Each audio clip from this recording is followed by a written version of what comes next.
দেখেন আমার হাজব্যান্ড শ্বশুরবাড়ির জন্য সে অনলাইনে থেকে এখানে দই তারপর আর কি কি যেন নিয়ে আসছে।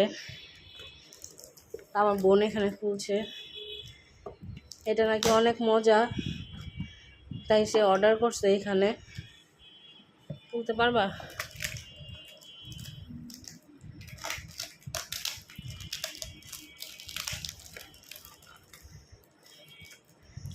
এখানে ও একটা খুলছে, আমি একটা খুলছি, দেখি। একটাতে দই আমি জানি, আরেকটার মধ্যে কি,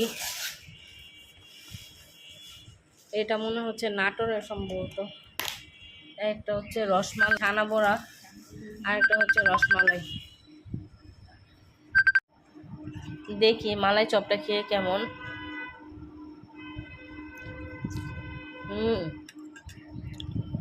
অসাধারণ, মালাই চপটা অনেক মজা। আপনারা যদি অর্ডার করতে চান তাহলে এখানে এই যে ওদের এই পেজ থেকে নেওয়া হয়েছে, আপনারা অর্ডার করতে পারেন। বিখ্যাত